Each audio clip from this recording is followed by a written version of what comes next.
What happens when America's most beloved late-night host meets Hollywood royalty, turned real royalty, turned Hollywood again? You won't believe what unfolds when Stephen Colbert sits down with Meghan Markle for what was supposed to be a lighthearted interview about her latest ventures, only to witness one of the most explosive confrontations in late-night television history. Tonight's episode was meant to showcase Meghan's return to the entertainment world, but instead, viewers got a front-row seat to a heated exchange that left the studio audience stunned and one guest storming off the set in dramatic fashion. Before we get into this incredible story, make sure you hit that subscribe button and drop a comment below, because you're not going to believe what unfolds when two strong personalities clash in what started as a routine celebrity interview. The Late Show with Stephen Colbert began like any other Tuesday night taping. The familiar blue backdrop gleamed under the studio lights as Stephen Colbert delivered his trademark monologue to a packed audience at the Ed Sullivan Theater. The energy was electric, with fans eager to see the evening's highly anticipated guest. Meghan Markle, the Duchess of Sussex turned podcaster and producer, was scheduled to discuss her latest Netflix documentary series and her continued advocacy work. As the show transitioned from the opening segment, Colbert's signature grin spread across his face. Ladies and gentlemen, my next guest is someone who knows a thing or two about navigating the spotlight, from Hollywood to Buckingham Palace and back again. Please welcome Meghan Markle. The audience erupted in applause as Meghan emerged from backstage, wearing an elegant navy blazer and beaming smile that had captivated millions worldwide. The initial pleasantries seemed standard enough. Colbert, ever the gracious host, complimented Meghan on her latest projects while she settled into the guest chair with practiced poise. "Meghan, it's wonderful to have you here. You've had quite the journey over the past few years. How does it feel to be back in the entertainment world?" Meghan's response was measured, her media training evident in every carefully chosen word. "Stephen, it's incredible to be here with you tonight. You know, after everything Harry and I have been through, being able to tell stories that matter, stories that can make a real difference in people's lives, that's what drives me every single day." But seasoned viewers of The Late Show know that Colbert isn't one to stick to softball questions for long. His journalistic background and sharp would have made him famous for pressing guests when the moment calls for it. As the conversation progressed, there were subtle signs that this interview might not follow the typical celebrity promotion playbook. "Now, you've been very vocal about media coverage and privacy," Colbert said, his tone shifting slightly from jovial to more serious. "But you've also signed major deals with Netflix and Spotify, putting yourself very much back in the public eye. Some people might say that seems a bit contradictory. How do you reconcile wanting privacy while also maintaining such a high-profile media presence?" For just a moment, Meghan's smile faltered. It was barely perceptible, but the cameras caught it, and so did Colbert. "Well, Stephen, I think there's a difference between choosing to share your story on your own terms and having your story twisted and weaponized against you by tabloids that have never cared about the truth." The audience remained engaged, but those familiar with Colbert's interviewing style could sense a shift in the room's energy. This wasn't the light, promotional chat that had been expected. Colbert leaned forward slightly, his expression becoming more focused. "But when you sign these multi-million-dollar deals, aren't you essentially inviting that scrutiny? You can't really have it both ways, can you? You can't profit from public interest while simultaneously complaining about public interest." Meghan's posture stiffened almost imperceptibly. Her media training kicked in as she maintained her composure. But there was a new edge to her voice. "I think that's a rather simplistic way of looking at it, Stephen. We're talking about the difference between legitimate journalism and racist, misogynistic attacks disguised as news coverage." The mention of racism seemed to catch Colbert off guard for a split second, but he recovered quickly. As someone who built his career on political satire and isn't afraid to tackle controversial topics, he pressed forward. "I absolutely agree that racism has no place in media coverage or anywhere else. But don't you think that sometimes, when criticism comes your way, it might not always be about race or gender? Sometimes it might just be about actions or decisions." The temperature in the studio seemed to drop a few degrees. Meghan's carefully maintained smile was now completely gone, replaced by a look that suggested she wasn't appreciating the direction of this conversation. Are you seriously suggesting that the coverage I've received has been fair and balanced? That the constant attacks on my character, my family, my background, have been legitimate criticism? Colbert, sensing he'd struck a nerve but committed to the path he'd chosen, didn't back down. I'm not suggesting anything. I'm asking you directly. Do you think it's possible that some of the criticism you've faced might have been about your actions rather than your identity? The audience, initially enthusiastic, had grown noticeably quieter. This wasn't the feel-good celebrity interview they'd expected. Meghan shifted in her chair, her body language becoming more defensive. Stephen, I came here tonight to talk about my work, about the positive impact we're trying to make. I didn't come here to be interrogated about tabloid conspiracy theories. I'm not interrogating you, Colbert replied, his voice remaining steady but firm. I'm asking questions that I think a lot of people have. Questions about consistency, about accountability. These aren't tabloid conspiracy theories. These are legitimate points of discussion. The tension was now palpable throughout the studio. What had started as a routine celebrity interview was rapidly transforming into something much more confrontational. Meghan's team, visible in the wings, began shifting uncomfortably as they watched their carefully planned media appearance take an unexpected turn. You know what, Stephen? Meghan said, her voice taking on a sharper tone. I think I know what this is really about. This is about a successful woman of color who dared to speak truth to power, who dared to call out an institution that has protected itself for centuries while destroying anyone who threatens their narrative. Colbert's eyebrows raised slightly. Meghan, with all due respect, this isn't about race or gender. This is about the specific claims you've made in the way you've presented your story. There have been inconsistencies, there have been contradictions, and I think people have a right to ask about those. The confrontation was building to something unprecedented in late-night television. What had begun as subtle tension was now openly hostile, with both participants digging in their heels. The audience sat in stunned silence as they witnessed two prominent media figures engage in an increasingly heated exchange that showed no signs of de-escalating. But this was only the beginning of what would become one of the most talked about moments in late-night television history. The studio atmosphere had shifted from celebratory to electric with tension. Colbert, known for his ability to navigate difficult conversations with politicians and world leaders, found himself in uncharted territory with a guest who seemed equally determined not to back down. The audience, initially expecting light banter about royal life and Hollywood comebacks, now found themselves witnessing something far more intense and unpredictable. Let me be very clear about something, Stephen, Meghan continued, her voice gaining strength and conviction. When you sit there and suggest that the criticism I've faced has been legitimate, you're essentially validating a media campaign that has been designed to destroy me from the moment I started dating Harry. You're giving credibility to outlets that have published demonstrably false stories about me for years. Colbert straightened in his chair, his expression becoming more serious. The comedian who had spent years skewering politicians and public figures wasn't about to be intimidated, even by someone with Meghan's media savvy and royal connections. Meghan, I've been in this business for decades. I've seen how media works, both the good and the bad. But I've also seen how public figures sometimes use claims of unfair treatment to deflect from legitimate questions about their behavior. The words hung in the air like a challenge. Meghan's eyes flashed with something that looked like barely controlled anger. Are you comparing me to politicians who lie and cheat their way through office? Is that really the parallel you want to draw? Here, I'm not comparing you to anyone, Colbert shot back, his own patience beginning to wear thin. I'm saying that when someone makes claims as serious as yours, claims about racism within the British royal family, claims about being silenced and mistreated, people have a right to examine the evidence. They have a right to ask questions. The mention of her claims about the royal family seemed to hit a nerve. Meghan leaned forward, her composure cracking further. Evidence? You want evidence? How about the fact that they refused to give my son security protection? How about the conversations about how dark his skin might be? How about the complete lack of support when I was struggling with my mental health? Colbert didn't flinch.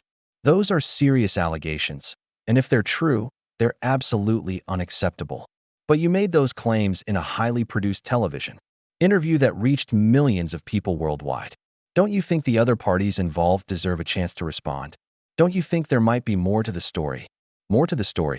Meghan's voice rose slightly, causing several audience members to shift uncomfortably in their seats. Stephen, are you suggesting I made up threats to my son's safety? Are you suggesting I fabricated conversations about his skin color? Because, if that's what you're implying, we have a very serious problem here. The confrontation had reached a new level of intensity. Colbert, however, refused to be intimidated. His years of experience dealing with difficult interviews and contentious political figures had prepared him for moments like this. I'm not suggesting you made anything up. I'm suggesting that in situations this complex, involving family dynamics and institutional relationships, there are usually multiple perspectives. And when claims this serious are made publicly, they deserve scrutiny. Meghan sat back in her chair, her expression shifting from anger to something that looked almost like disbelief. Scrutiny. That's an interesting word choice, Stephen, because what I experienced wasn't scrutiny. It was character assassination. It was a coordinated campaign to make me look unstable, ungrateful, and manipulative. But Meghan, Colbert pressed, sensing that he'd found a pressure point.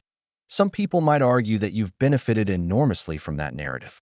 The Netflix deals, the book deals, the speaking engagements. Your story of persecution has become incredibly lucrative. Doesn't that raise questions about motivation? The studio fell into an almost complete silence. Even the camera operators seemed to sense that they were witnessing something unprecedented. Meghan's face went through a series of expressions: shock, anger, and finally, a cold determination that suggested she was done playing defense. Lucrative, she repeated, her voice dangerously quiet. You think this has been lucrative for me? You think losing my relationship with my father, being estranged from my family, having my mental health attacked daily in the press, you think that's been profitable? You think watching my husband lose his relationship with his family has been good for business? Colbert remained unfazed by her emotional response. I think you've signed deals worth tens of millions of dollars based largely on your story of being mistreated by the media and the royal family. I think you've built a brand around being a victim, and that brand has been very successful financially. The accusation hit like a bomb. Several audience members audibly gasped, and Meghan's entire demeanor changed instantly. The careful composure she'd maintained throughout her public life seemed to evaporate completely. A victim brand? Did you just accuse me of building a victim brand? I'm saying that your narrative of persecution has been central to every major business deal you've signed since leaving the royal family. Colbert replied, his tone remaining measured but firm. That's not an accusation. That's an observation based on public information. Meghan stood up abruptly, her chair scraping against the floor with a sound that echoed through the now silent studio. This is absolutely unbelievable. You brought me here under false pretenses. You told my team this would be a conversation about my work, about positive change, about moving forward. Instead, you've ambushed me with tabloid talking points and character assassination. Colbert remained seated, but his expression had hardened. Meghan, asking questions about consistency and accountability isn't character assassination. It's journalism. And if you can't handle basic questions about your public statements and business decisions, maybe you shouldn't be making those statements and decisions so publicly. The words seemed to hit Meghan like a physical blow.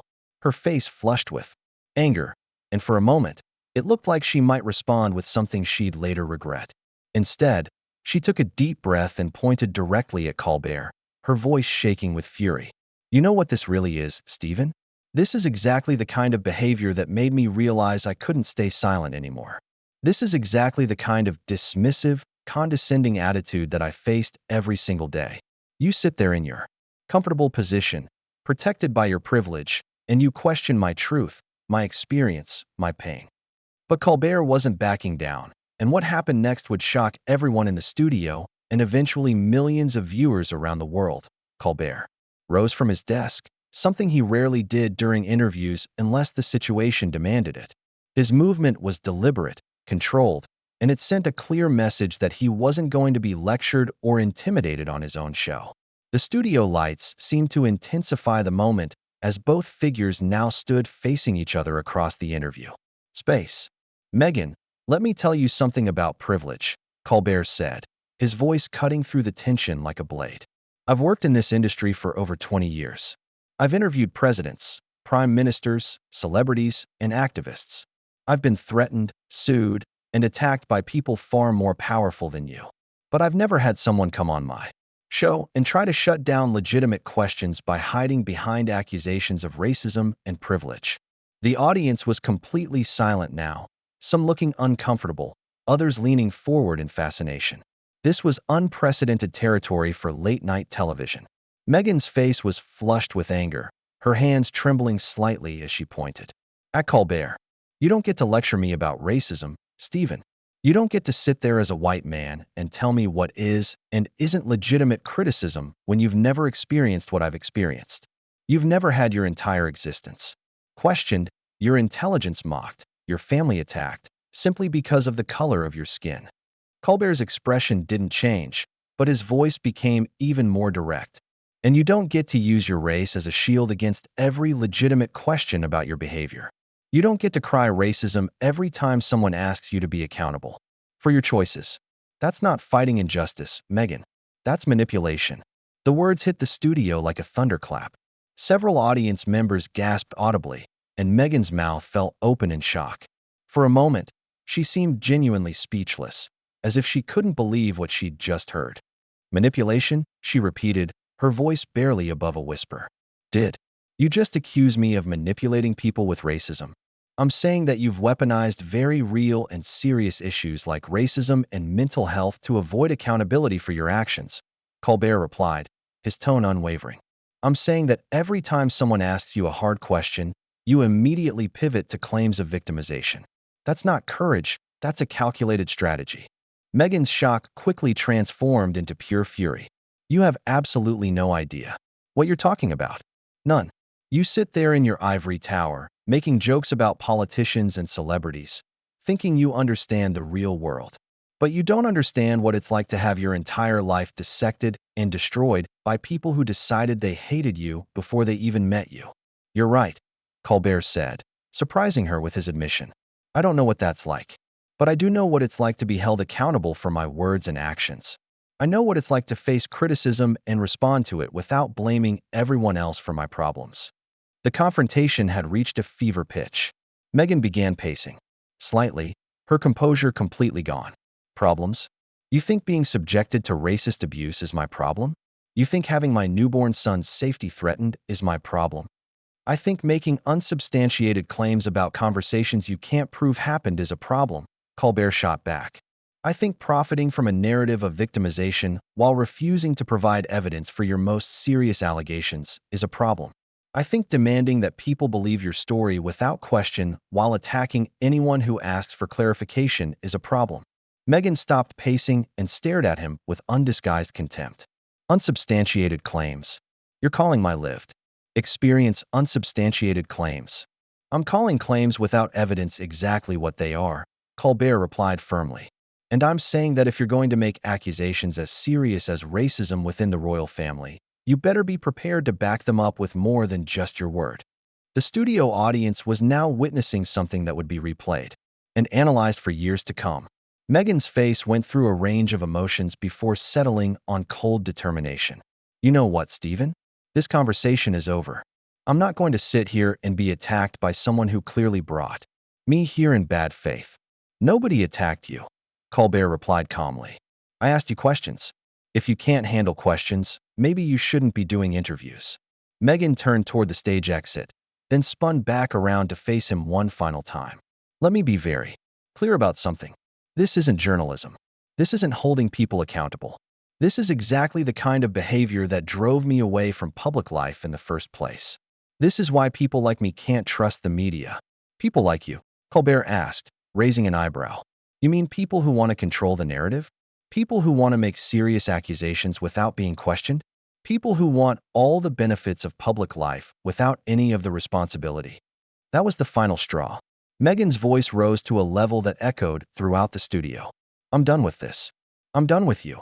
I'm done with this show, and I'm done with people like you who think you can tear down successful women under the guise of journalism. She began walking toward the stage exit, her heels clicking loudly against the floor. But Colbert wasn't finished. Meghan, he called after her, his voice carrying clearly across the studio. When you walked away from the royal family, you said you wanted to find your voice. But it turns out you only want to use that voice when people agree with you. That's not finding your voice. That's finding an echo chamber. Meghan stopped dead in her tracks. For a moment, it looked like she might turn around and continue the fight. Instead, she spoke without looking back, her voice cold and final. Stephen, you've just proven every single point I've ever made about the media. You've shown your audience exactly what I've been talking about. So thank you for that. With those words, she walked off the stage and disappeared into the wings, leaving Colbert standing alone at his desk. The studio audience sat in stunned silence, unsure whether to applaud, boo, or simply process what they'd just witnessed. Colbert straightened his tie, smoothed his jacket, and returned to his seat with the practiced composure of a seasoned broadcaster. He looked directly into the camera, his expression serious but controlled. "Well," he said, his voice cutting through the silence. "That was certainly illuminating. We'll be right back after this break." As the cameras stopped rolling and the studio lights dimmed, the audience began to murmur among themselves, many pulling out their phones to document what they'd just experienced. The interview that was supposed to be a routine promotional appearance had instead become one of the most explosive confrontations in late-night television history. Behind the scenes, Meghan's team scrambled to do damage control, while Colbert's producers worked to ensure they had captured every moment of the unprecedented exchange. What had started as a standard celebrity interview had ended with one of the most dramatic walkouts ever witnessed on television, leaving viewers with an unforgettable glimpse into what happens when two strong personalities refuse to back down from their positions. The confrontation was over, but the impact of what had just transpired would reverberate far beyond the walls of the Ed Sullivan Theater.